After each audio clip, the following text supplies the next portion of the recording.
Hey everybody out there, this is Seto, and today we're filming in my car because I got my tripod all set up outside and I suddenly noticed that it was busted at the time. So I'm going to get a new one before I go to my locals this evening. But I wanted to talk about to you guys the new end of match proceeding rules that were announced to us in the TCG about 4 or 5 days ago, and I've been quite busy, so I haven't got around to talking about this topic, but I've discussed it with other duelists out there and had a chance to somewhat see it in action and discuss it with other people out there of how this would affect the game, especially Game 3, and how it would affect matches as a whole, the reasons why it was not a good thing, and the reasons why Konami may have made this rule change, and cards that possibly can become more viable or less viable in certain situations because of this new ruling. And that's what we're going to be discussing in today.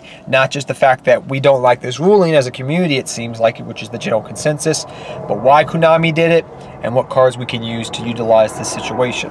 So first off, let's go over the ruling if you guys are unfamiliar with this or have not heard of this over the last week. As a jet plane passes overhead, that's what you get for making videos outside. So in the end of match proceedings, in Rule 3 it states, if a win condition occurs during the end match proceedings, that duelist wins the current game. Keep these 3 rules in mind, which is referring to the other ones, which are pretty much, if you go into Game 3, you get a couple turns and things of that nature. But the main thing we care about is continue with the current phase of the game. Once the phase is over, stop the game. Determine a game winner at this point, with the duelist with the most life points wins the game. Doing a Swiss round, if both duelists' life points are the same, the game is a draw. Compare game wins with the duelist with the most games wins, so the duelist with the most matches wins. If the game win totals are the same, the match is a draw. And we really haven't had match draws in a long time. We're going to talk about that in a second. Doing the single elimination, if both duelists' life points are at the same, the end of the current phase, step 1 above. It keeps referring back to everything else, but pretty much what you have to understand is in certain points of a match, if time is called, the game ends on that player's turn. Before, what most people did, most locals I know, most regionals, most YCSs, and what the standard procedure was, you had 4 to 6 turns after time was called to finish up the game. So it would go something along the lines of, it's my turn, time is called on my turn, goes to me, I finish up my turn, goes to you, back to me, to you, and then it's going to end on your turn. Something along those lines. Forgive me, I haven't gone into time in a long time, but that's pretty much the gist of how it was used to work. Now that's completely changed. If time is called and it's my turn, the game ends on my turn. It doesn't go to you. You don't get a second chance to do something. It kind of sucks. It really is just, I don't like it. I really don't. I think the old way was, it gave you a chance if time was called. This, the fact that I could just be like, oh, time's called, attack you for 100, I win. Seems a little cheesy. But let's talk about some of the reasons why Konami did this, and some reasons that showed us that Konami was going to make some type of change. Now, the way we could see that Konami was going to make some change involving this, and granted, none of us knew this at the time, but looking with hindsight, we know better now, is why Change Strike got limited to 1. Because they don't want burn decks to be really good, especially with this new ruling. So you see why they hit Change Strike to 1. Makes sense now a little bit more, doesn't it? I think it does. The other thing you have to understand is a lot, if you've ever been to a big YCS or regionals, or even locals for that matter, if you have a bigger locals, sometimes the matches can drag on and on and on even after time is called. I've had it before where everybody's done, and you know this happens all the time, and there's just that one table in the back that you're just waiting for to get done, and you're like, okay, 30 minutes later, and it just backlogs the whole tournament, and everybody's got to stay there longer that night. So if you're playing a night tournament, you could be there till 12 o'clock, 1 o'clock in the morning if it's like a big YCS or regionals, or if it's a locals, you could be there a lot longer. And people sometimes drop out because it's taking too long, yada, yada, yada, losing revenue, losing money, making people upset. I mean, I think as a Yu-Gi-Oh community, we're used to it, we're okay with it, but that was a thing that has happened in Yu-Gi-Oh for quite some time now. So I understand if Konami was trying to make things quicker, more faster. That's why they implemented these rules. I get that. But I don't like the rules, and doesn't mean I agree with them. But I can see where Konami was going with that aspect. But they're just, I don't like it that it doesn't give a chance to you or your opponent for that matter to play the game. And it causes a lot of slow play, I feel like, to some reason. That, I mean, maybe not all the time, but especially like where there's timers and clocks and you're keeping track of time, you know, until time is called. You could slow play into game 3, wait for it to end on your turn, and then go off, do a little bit of damage, and bam, you win the game because you slow played and the game ended on your turn. Your opponent didn't get a chance to answer it.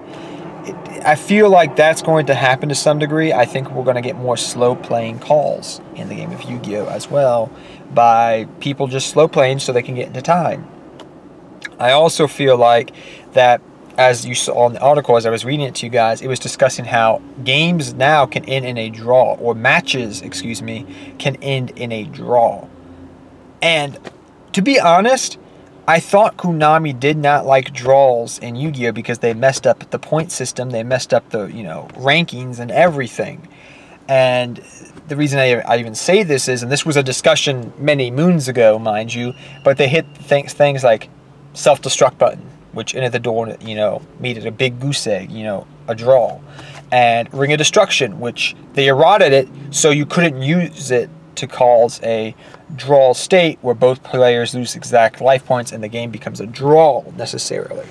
So I've always had this feeling, and I know other players did long ago when these cards were eroded, when these cards got banned, that Konami, it was a consensus that Konami did not like games that ended in a draw because it messed up the point system, the ranking system, and all that. Now that you have this, it really messes that up, doesn't it, to some degree? I mean, I feel like it does.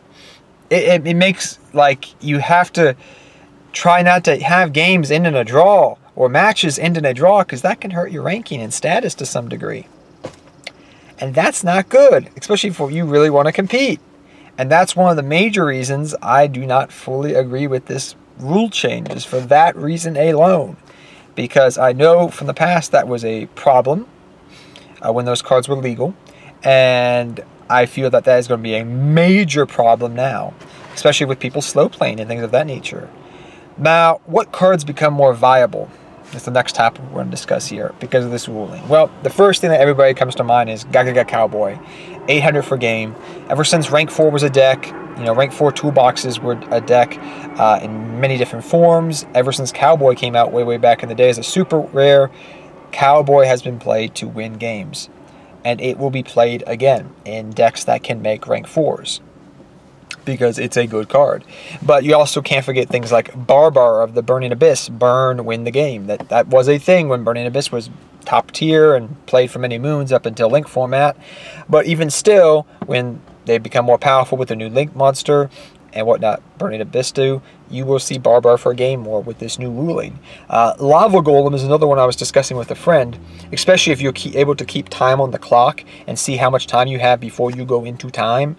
You could literally Lava Golem them and just burn them for 1,000. Lava Golem in game 3 becomes a great side deck card to some degree. You just give up your normal summon, give them a Lava Golem, burn them, you win the game. And especially if you can protect yourself from that Lava Golem, you can easily win games. So, cards like that, these little tech cards, like, for Pete's sake, if I was I'm joking around here, but like things like Tremendous Fire, Ukazi, and even Sparks technically become viable because of this new ruling. Ring of Destruction even becomes a sort of better card. Cards like Upstart Goblin in game 3, mind you, all the Solemn cards do become less viable in game 3 with this new ruling. Now, does that mean that those cards are bad? No. In game 1, in game 2 necessarily, those, depending upon if you're going first or second, you know, those cards are still good cards. Solemn Strike, Solemn Warning, Solemn Judgment, Upstart Goblin for draw power, those cards are still good. But the problem is, if you're going into game 3 situation, or going into time, more specifically, those cards become less valuable. Really less viable. Not good, not optimal at all. which kind of sucks. Traps were in a state already where they were not as played, quote unquote, but now they're not, they're worse off. One of the shining stars of this entire thing is you can still play good traps and counter fairies, and yes, I know they're not meta relevant, but they're still a good deck, and counter fairies can play all these solemn cards and do a lot, you know, better in game 1, game 2, and going into time in game 3. So these cards are not as viable, and some are becoming more viable. There are other tech cards out there you have to imagine that will become good. There's a lot of cards out there that say, vampires, for example. That deck already is going to have a little bit of trouble because you have to pay life points to get your effects off. And already with the new ruling, that deck just becomes really less competitive. Good deck, fun deck. I play it at locals for fun and regionals maybe, but it's not good now because of this reason. There's so many decks like DDDs, burn, you know, to get your effects. Cards that you have to lose life points to gain effects become really not as good in game 3. And there's a lot of cards out there and a lot of archetypes that use that kind of concept to some degree. Some not as competitive as they used to be, but they are out there. So those are my thoughts on these new rule changes. I wonder how long these rule changes are going to last. I'm curious to see.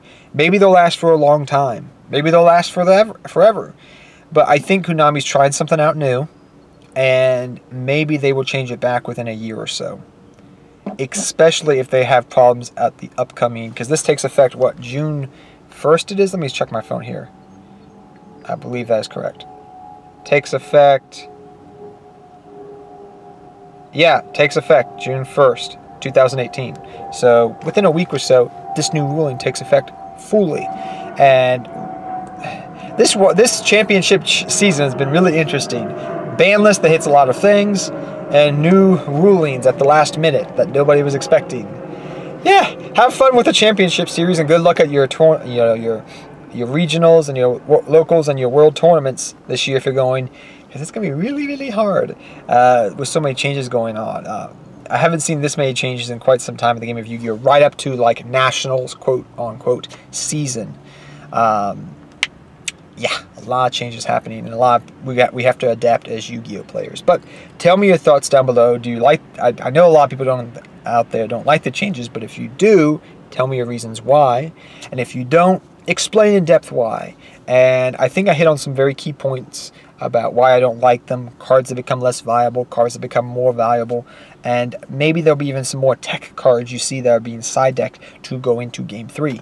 But only time shall tell. Especially with Nationals coming around, it would not surprise me to see something coming out of the woodwork that's completely genuine. But tell me your thoughts down below, and until next time, take care. Have fun dueling. Good luck dueling, and I'll see all of you guys next time. Take care, everybody, and tell me your thoughts down below.